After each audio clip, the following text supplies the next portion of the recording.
This is Steve Zeltzer with Workweek, and the struggle in Palestine and Israel, the war that's developing, the threat to the people of Gaza, and also the bombing of the Damascus airport by the Israeli military, the U.S.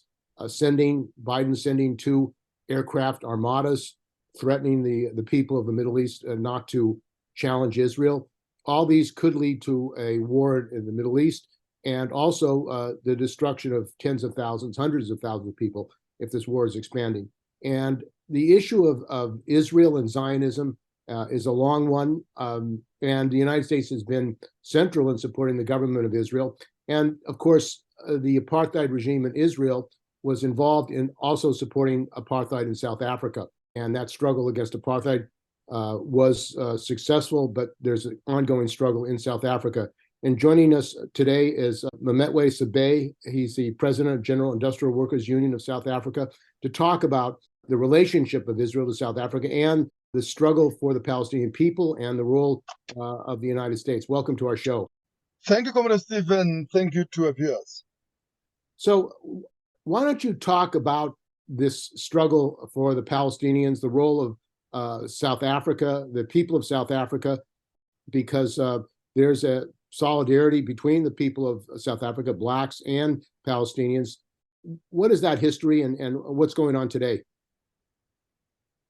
I mean, firstly, the issue of oppression everywhere has ultimately, the underlying logic of it is exploitation of labor. And I think oppression everywhere is therefore a question for the working class movement, because this oppression serves a role really of, or rather the oppressions everywhere, whether racial, whether national oppressions, they are functional to accumulation of capital, and that entails exploitation. So as a workers' movement, we are concerned about that. But insofar as Palestine is concerned, South African working class and the Black working class in particular relate to the struggle, because this is a working class which, within a living memory, lived through apartheid. And this is a reason that we don't need to be lectured by anybody what apartheid is. And what is happening in Israel is a system of systematic racial segregation and oppression of people for the purpose, of dispossessing them of their land, of removing them from their ancient land, the land that they've owned since time immemorial. And I think that is a history of South Africa. And in that sense, we as people who are coming from that, and over and above the fact that the Black working class, if you look at the global, or rather the grading of labor by the global capitalism, the Black working class, is on the lowest of, is at the bottom of the pyramid. And therefore, every form of racism is inherently a form of racism against Black people, one or the other. It is in our own interest that we eliminate all forms of racial oppression and racism everywhere.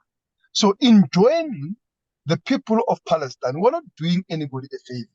We are fighting a very system of global racism that entails everywhere one form of racism or the other, segregation of one form or the other, oppression of one form or the other, ultimately against the Black working class. And therefore, we see in the struggles of the Palestinian struggle, of the Palestinian people, our own struggle, the struggle against apartheid, the struggle against a system of racism, the struggle against national oppression, which beyond 1994, we are continuing to endure one way or the other because of the domination, overwhelming and crushing domination of monopoly, global monopoly capitalism on our life and every aspect of it, and racism that comes. And the role of the United States and Israel in supporting the apartheid regime in the United States, the AFL-CIO and the U.S. government gave over $1 million to Chief Booth Alesi, who then used it to train supporters to attack trade unions, to murder thousands of trade unions in South Africa. The United States today is backing Israel, and the leadership of the Democratic Party and Republican Party say that they're Zionist. The ideology of Zionism. What is the relationship of the ideology of Zionism to the ideology of the South African apartheid regime? Now, you don't have to take my words on that one. Let me quote the architect of apartheid in this country, Hendrik Verwoerd, who is a former prime minister who developed the policy of apartheid for the former apartheid government and became a prime minister subsequently and perfected that system in government. He said, Zionism and Israel, like us, is an apartheid state.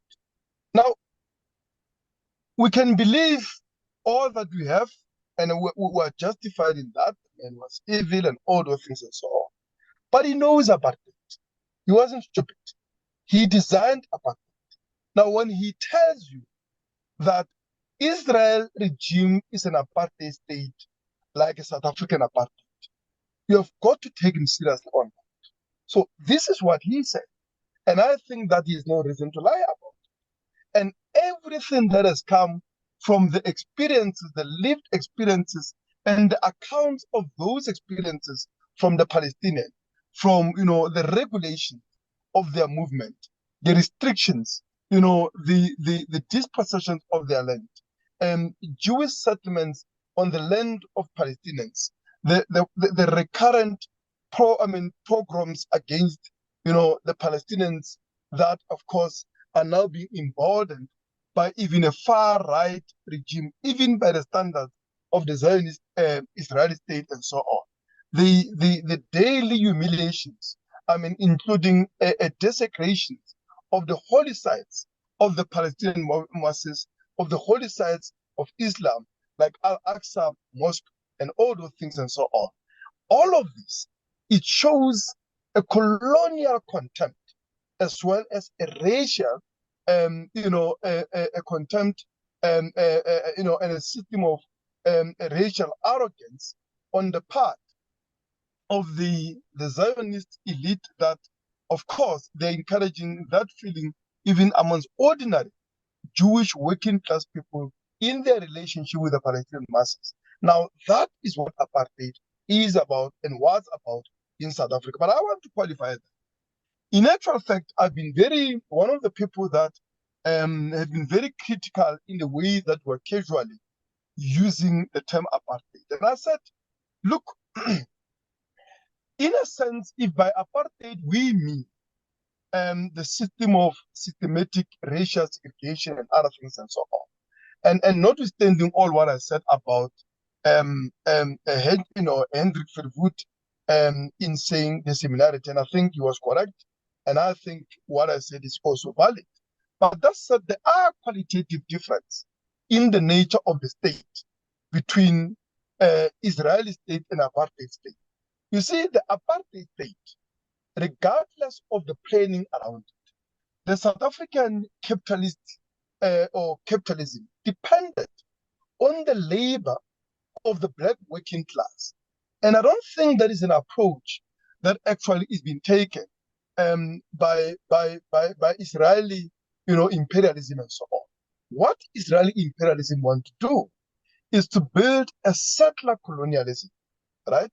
And that is a systemic ethnic cleansing of the native population and to replace it, with a settlement of a Jewish labor import. And that is a much more dangerous logic, because what lies in the logic of such settler colonialism is actually genocide, right? They do not want or need a Palestinian labor in a way that apartheid regime could not dispense with a black labor.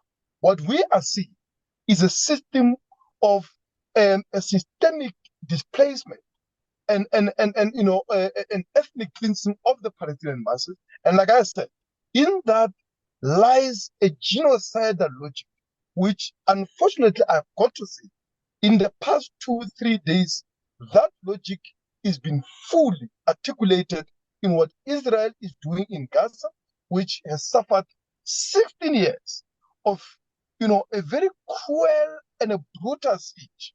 But what they have been subjected to now is nothing short of genocide. The bombarding that, when you look at it from the distance, it more looks like, a volcano, a volcanic eruption. But those are bombs that are being held on the houses of ordinary Palestinians and so on. So they are carrying out that logic that I'm saying makes Israeli regime much more dangerous than what we could even have expected of apartheid government.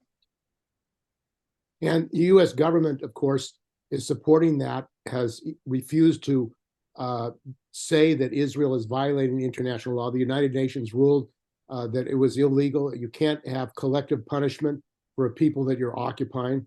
That is exactly what Israel is doing with the support of the United States. And I want to go to South Africa, because the role of Israel in South Africa is massive.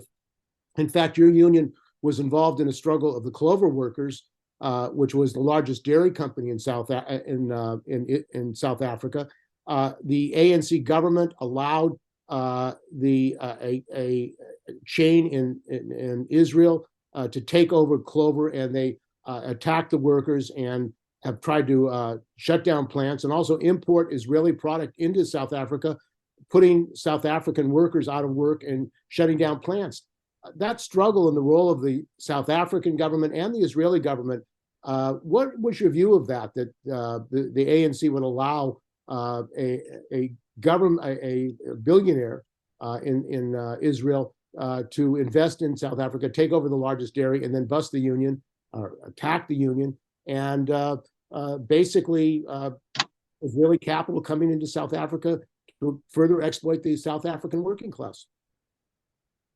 I think, Steve, let me take a little bit back and start with the policy of the U.S. imperialism that I think you asked about in the previous question. You see, for the reason that I've mentioned, the Israeli regime supported apartheid regime, right? They are the people that aided them in developing a nuclear weapons. The South African apartheid government had an atomic bomb that to develop which they got assistance from the Israeli regime. And the U.S. imperialism supported apartheid regime for the same reasons that they did and still do support the Israeli regime.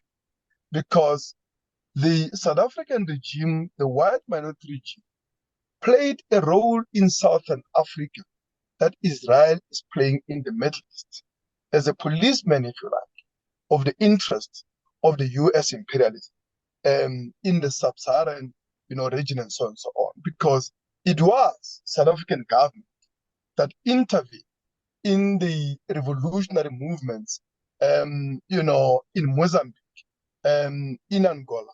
And these were proxy wars of the U.S. imperialism, right? It was not just because, the apartheid was going there to protect its interests. They were actively armed, funded, and supported by the U.S. imperialism in destabilizing and unleashing a brutal war, against the people of Mozambique, of Angola, from which these countries are still trying to recover now. And they did the same thing, intensification of repressions in Southwest Africa, that is currently Namibia today and so on. So I think it is that need to be understood insofar as the U.S. policy is concerned.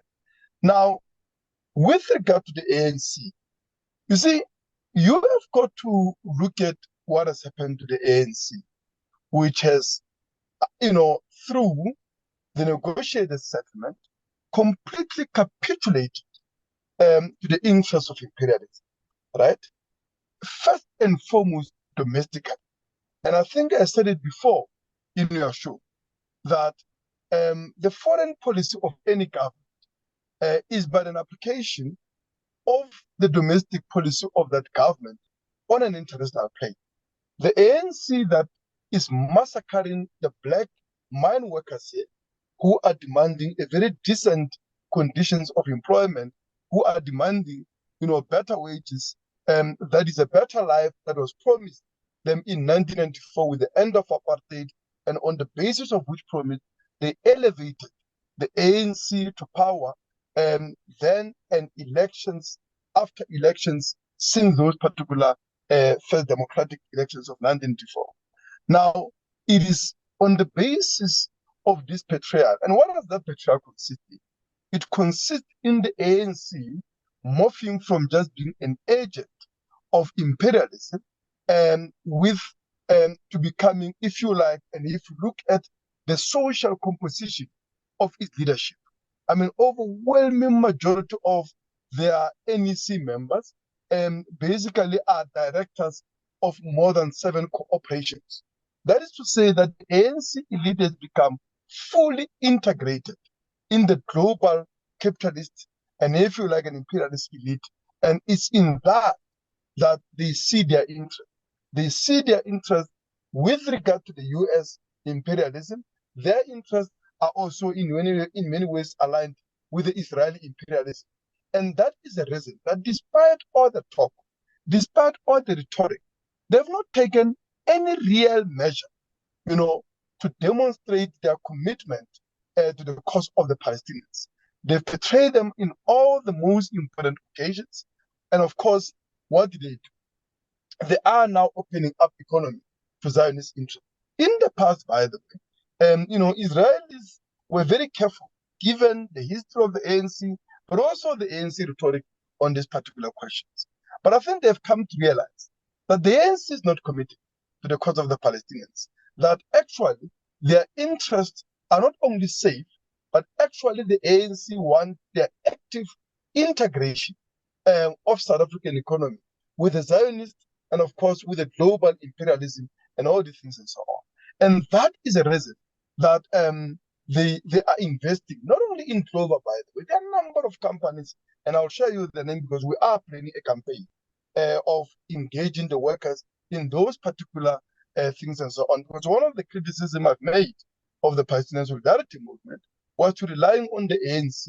And I've been arguing that we need to build an independent, working class Palestinian Solidarity Movement along the lines that we have done at Clover. And I do think that it to be extended to other companies. And I've been, we've been collecting that list. And I think beyond this struggle, that's what we're going to be doing. So the point that I'm drawing out is that the ANC, when it decided to preside over a preservation of capitalism, of the very monopoly, monopolization of the economy by the interests that were aligned under apartheid with Israeli imperialism. From that, it flowed, or rather it followed, that they would also take the interest of the very same cooperation that monopolized our economy insofar as a foreign policy is concerned.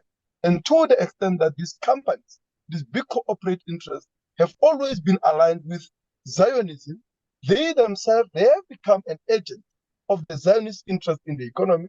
And in many ways, they are collaborators. In actual fact, I'm planning the statement of GIWUSA, which might not be very popular in the Solidarity Movement here, but to actually label them as Zionist collaborators. Because at the moment, they are running with the hand and, of course, bargaining with the house. And we can't allow that hypocrisy to go unchallenged. And the ILWU on the West Coast has blockaded Zim ships. There's, as you say, trade between South Africa and Israel. What effort is going to be made? I know you've had some rallies there to blockade cargo and shipment and trade from Israel to South Africa, since it is significant. Yes, so far I can tell you what we have done. Yesterday we had a very big demonstration at a U.S. consulate, and I think we had, here in Johannesburg, there were a protest in Durban, there were protests in Cape Town, very big demonstrations. Tomorrow We have a demonstration, the flag demonstration here at Wits University. I'll be attending another one at University of Pretoria. There'll be a big demonstrations. I was just talking to GIWUSA members, at Poch, they'll be joining the big demonstration there and so on at Potchefstroom, which is, a town in Northwest, and all these things and so on. So those are the focus at the moment. We are preparing for a much more massive demonstration at the Israeli embassy next week. That, in the immediate short term, is our approach. But however, as GIWUSA, we had our meeting. And part of that meeting was to say, how then do we build, working class consciousness on this issue? We are convening shop steward councils of all our branches. But we want to put an idea, and in actual fact, the meeting of SAFTU is going to be starting. It has actually started. I'm supposed to be in that meeting. It's a campaigns meeting where we want to argue that, SAFTU must be a shop steward council where we can call all our shop stewards across the entire federation to plan an escalation. And part of that would be how then do we blockade, ships and, other forms of trading between Israel and South Africa. Okay, well, I want to thank you very much for joining us. We've been talking with Mametlwe Sebei, who's president of the General Industrial Workers Union of South Africa, and he has been in a struggle against not just the ANC and private capital, but Clover and Israeli multinationals in South Africa. So thanks for joining us on Workweek. Thank you very much. And, always glad to speak to you and to your business. Amandla.